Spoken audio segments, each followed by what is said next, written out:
Students, very good evening to one and all. I hope you have gone through the introductory lectures to post-structuralism, and this is the first lecture for the essay by Derrida, that is Structure, Sign and Play in the Discourse of Human Sciences, which is actually a lecture delivered by him in one of the universities in America, I think.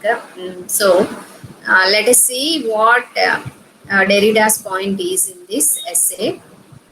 So, structure, sign, and play. And in the introduction to post-structuralism, we have seen how post-structuralism as such is what you call um emphasizing on the play within the structure. Okay. And we have also seen the critique of structuralism that is there in the course that is there in the post-structuralism, where they feel that it is limiting the play in the structure. So, with reference to the um, introductory lectures that we had to the concept of post-structuralism, let us go through this essay. So, let me share my screen now. I'll be sharing this essay in PDF form to you.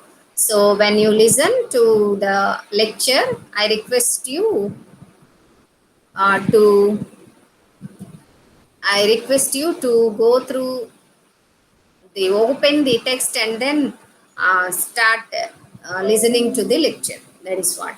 So, of course, he begins the essay with the quote of Montaigne, who is a French philosopher and essayist.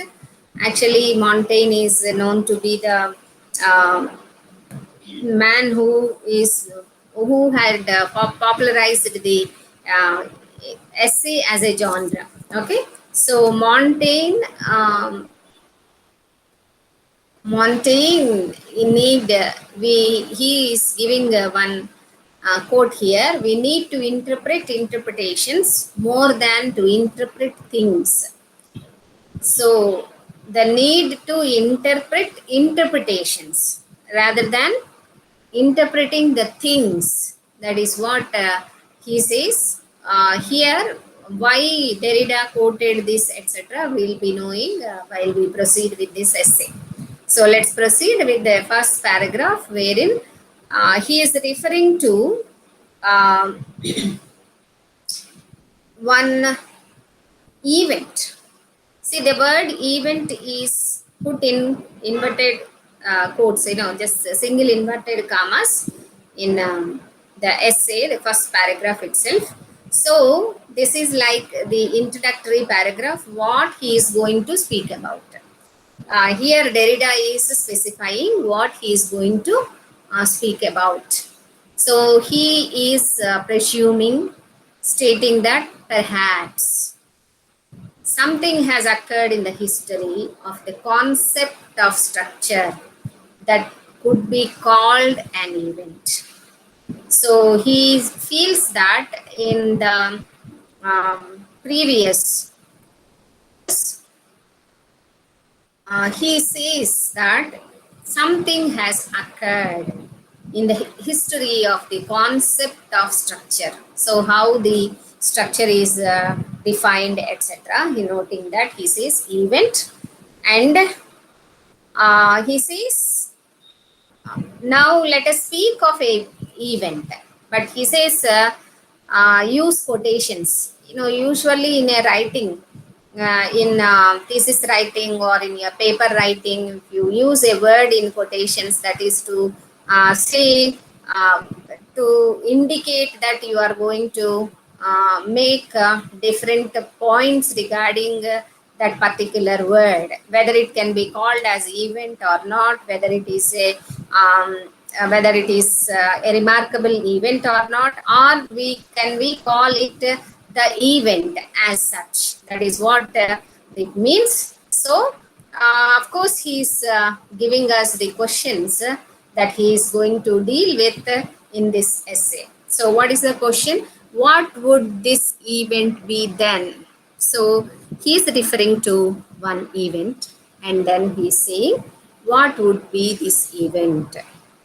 Its exterior form would be that of a rupture and a redoubling. He is saying that the outer side to the outside, it appears to be a rupture and a redoubling.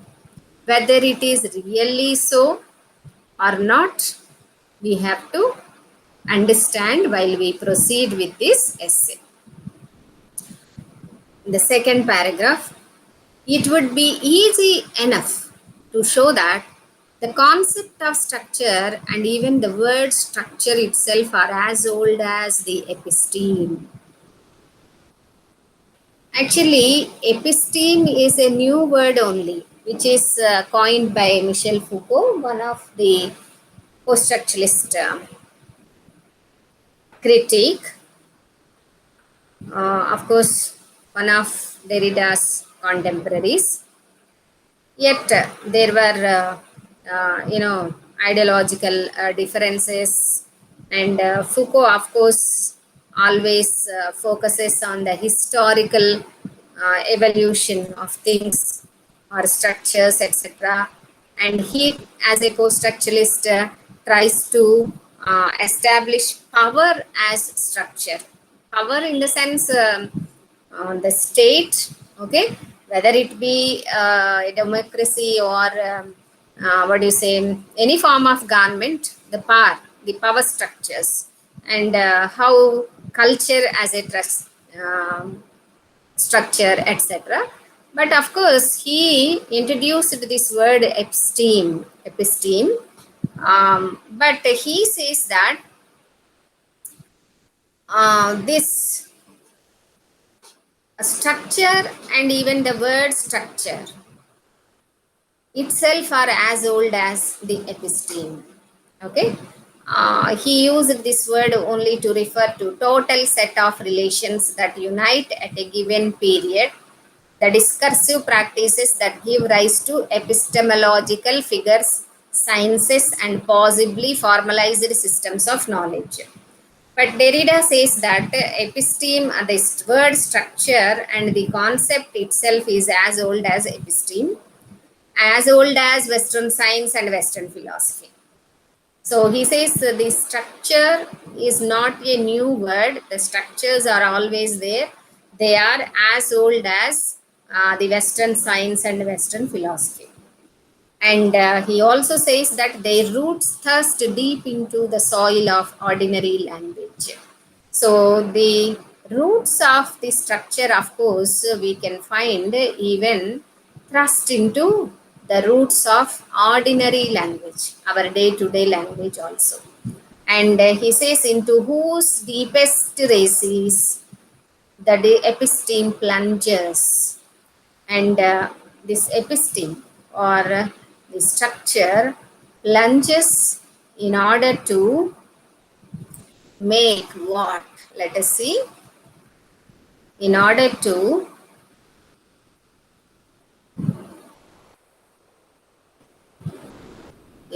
in order to gather them up and make them part of itself in a metaphorical displacement.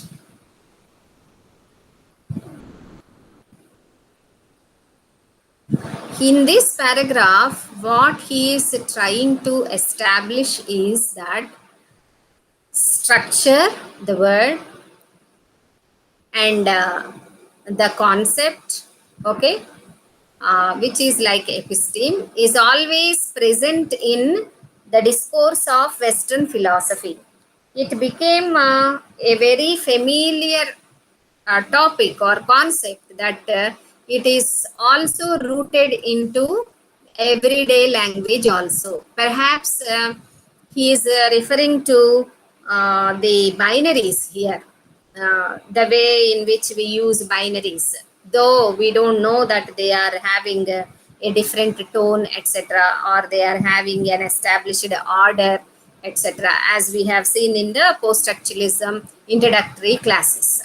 So he is referring to that structure which has deeply rooted into our daily discourses also, into a given culture or a given society. And he says that actually what is the function of this structure, the function of this center, or which is the center. He from this paragraph he converts the structure as a center. Okay. uh, Up to the event which I wish to mark out and define structure, or rather the structurality of structure, although it has always been at work, has always been neutralized or reduced, and this by a process of giving it a center, or referring it to a point of presence, a fixed origin. So he says that till the event to which he is referring, a structure is being considered as a point of presence and a fixed origin, and a structure is assigned with a center. Okay. So then when the structure is got developed with a center, what is the function of it? The function of this center was not only to orient or to balance and to organize the structure. One cannot, in fact, conceive of an unorganized structure, but above all, to make sure that organizing principle of the structure would limit what we might call the play of the structure. So, this structure in its old form, in its old meaning, is actually not acting as it should act, because he says that it is limiting the play. It is not a structure, of course, is made with elements, different elements or different components or different concepts you may take. Okay. Then he is saying that this center was not only, this center which is made to balance, etc., of course, is not enabling the play. So, this principle, organizing principle of the structure would limit what we might call the play of the structure. So, where the structure, it is always believed that it should be organized, it should be balanced, etc. So, in this, Derrida says the play gets lost. So, by orienting and organizing the coherence of the system, the center of a structure permits the play of its elements inside the total form only. So, maybe we can take it as the structuralism in with reference to our literature texts also. So, the structuralism focusing upon the structure of the text only, and not considering the outside areas. So here is what he says, that in the name of organizing the structure, in the name of balancing the structure, in the name of orienting it, and in the name, in the belief that a structure is already organized, already having a principle of organization, the play within the structure is only allowed, and outside the structure is not allowed at all. And even today, the notion of a structure lacking any center represents the unthinkable itself. So now the idea of structure, perhaps Derrida is trying to deconstruct the presence of the structure that is emphasized by the structuralist school of linguists as well as philosophers. So they believed in a structure. And of course, ironically, the structuralists of structuralism, post-structuralists, of post-structuralism have drawn very much from Ferdinand de Saussure only. And the difference we have discussed in the introductory lecture. While structuralism still believes in a structure, the presence of a strong structure, uh, post-structuralism won't accept that. And perhaps, not perhaps, but Derrida is speaking to that only. They are orienting towards a structure. He says that it is limiting the play of signs, SIGNS.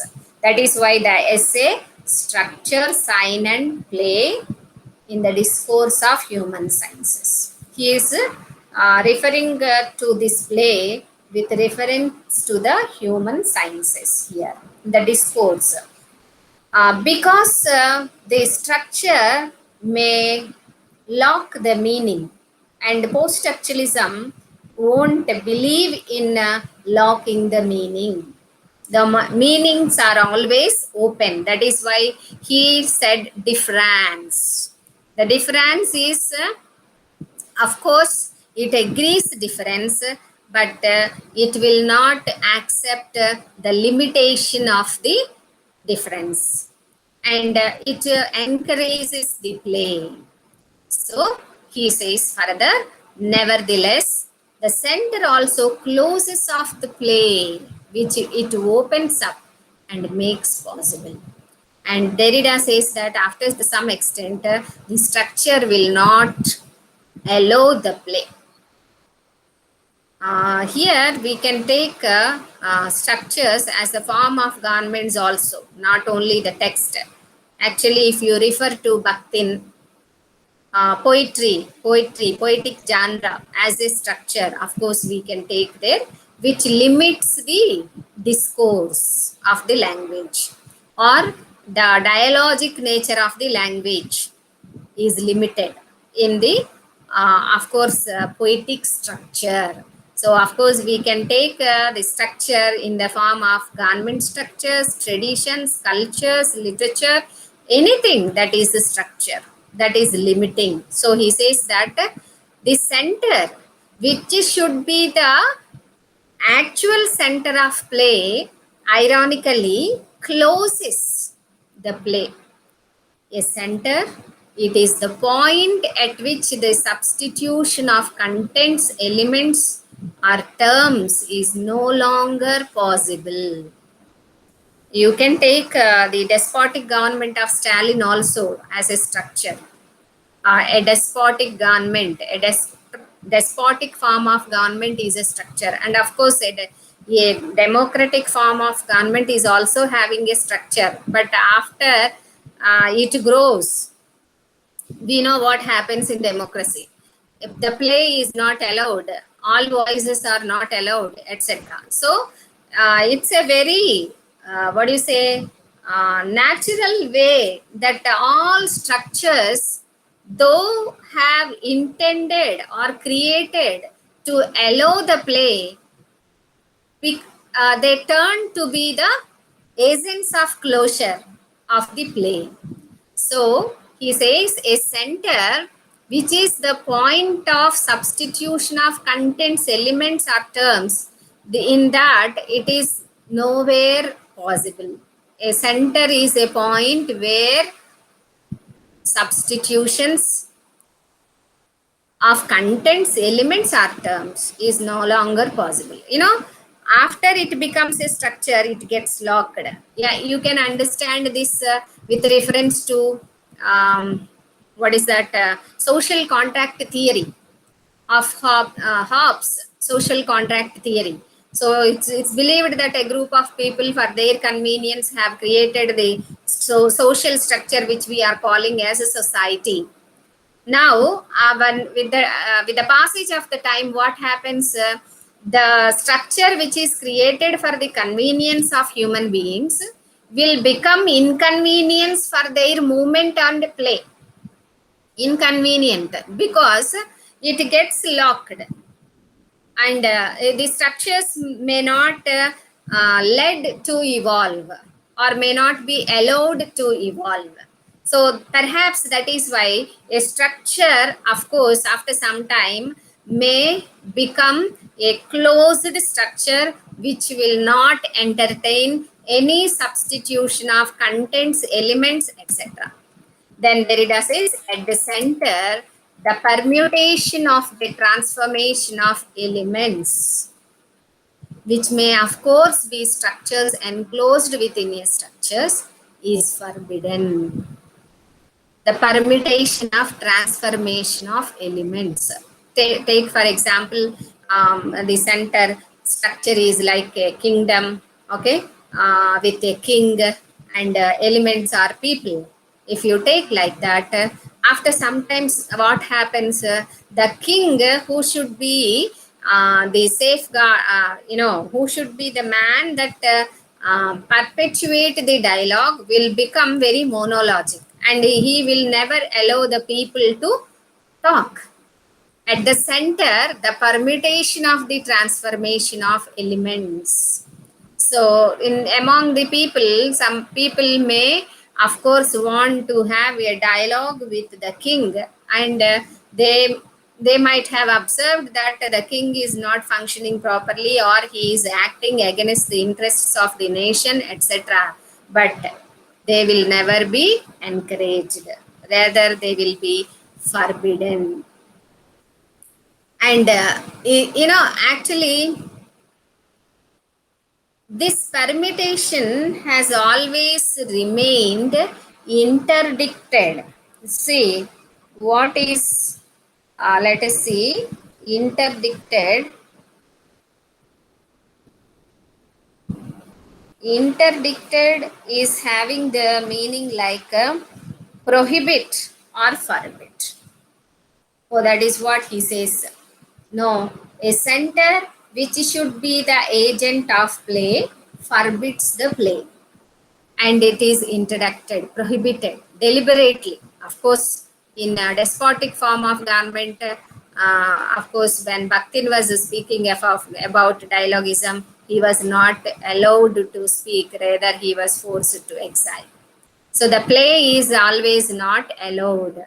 Thus, it has always been thought that the center, which is by definition unique, constituted that very thing within a structure which, while governing the structure, escapes the structurality. So the structure, of course, outgrows.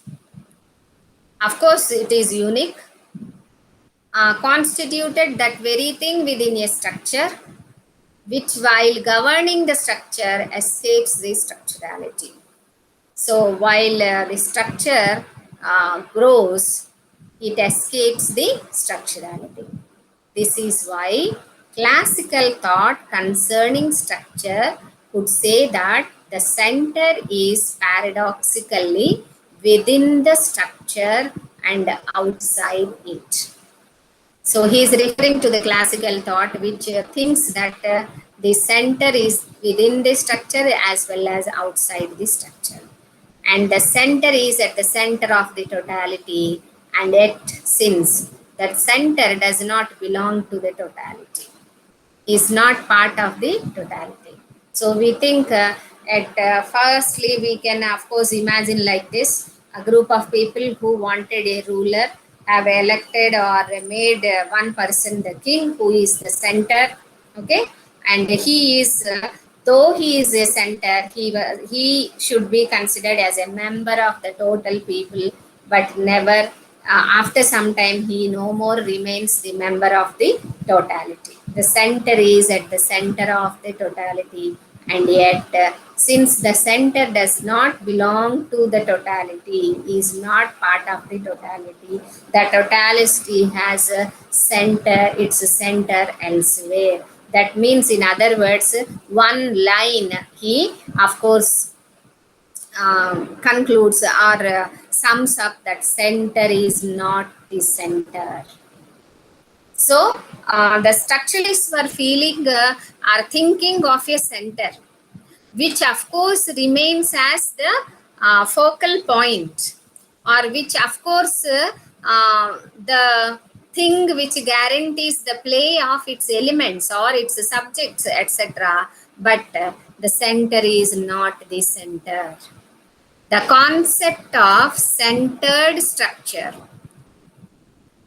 although it represents coherence itself, the condition of the episteme as philosophy or science is contradictorily coherent.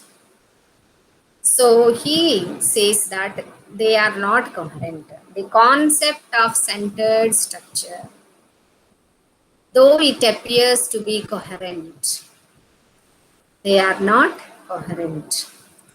And as always, coherence in contradiction expresses the force of a desire. So it in contradiction, coherence means it expresses the force of a desire. The concept of centered structure is in fact the concept of play based on a fundamental ground, a play constituted on the basis of fundamental immobility and a reassuring certitude, which itself is beyond the reach of play. So, in further, he explains that the center never remains the center. Of course, the center which should guarantee the play will never guarantee the play. Moreover, it makes it immobile. It won't let the elements to play. Okay, because it wants to keep its centrality. In order to keep its centrality, the play is not allowed and elements are made immobile. And on the basis of this certitude, anxiety can be mastered. For anxiety is invariably the result of a certain mode of being implicated in the game, of being caught up by the game, of being as it were at stake in the game from the outset. Now, the play is actually, Derrida is trying to relate it as a game. On the basis, on the foundations of the certitude, being the anxiousness to become to be the center, etc., that results in a certain mode of being implicated in the game, being caught up in the game. And of course, as I have given you the example of king and the people, how the king first remains the part of the center, but later he, of course, eliminates himself because he has to play the game of being a king. For that, he makes the other elements immobile. And again, on the basis of what we call the center, that is repetitions, substitutions, transformations, and permutations are always taken from a history of meaning, that is, in a word, a history whose origin may always be reawakened or whose end may always be anticipated in the form of presence. Actually, arche or telos are, I think, origin or end. That means alpha, omega. Okay. The center becomes very centric. And then they actually surround they actually let me have once again go through this. Here he's saying that the center or the play actually revolves only within the structure, origin or end. And he says that here, on the basis of what we call the center, and which, because it can be either inside or outside, can also indifferently be called origin or end, repetitions, substitutions, transformations, and permutations are always taken from a history of meaning. So always the structure, of course, while relating the meanings, will try to attach the meaning also to a particular thing only. So meaning is considered to be single or static. They may not encourage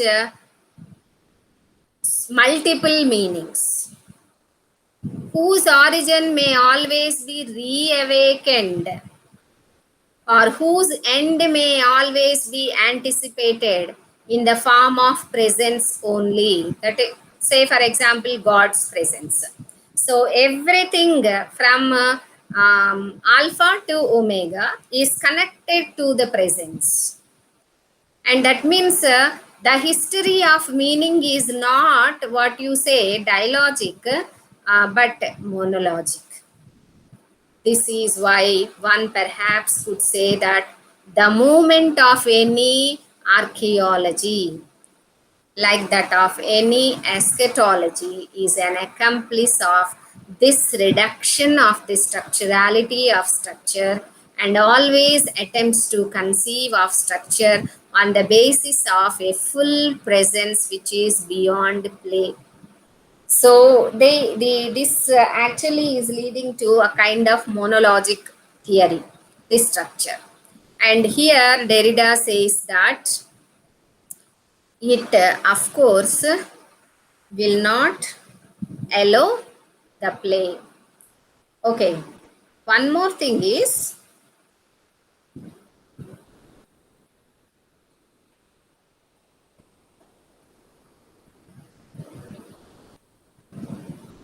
uh, this word, what we got,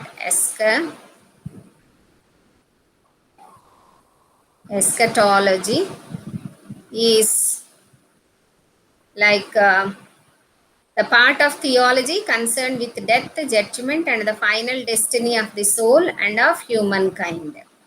So, you know what is um, the final belief, the Christian. You know, the soul emanates from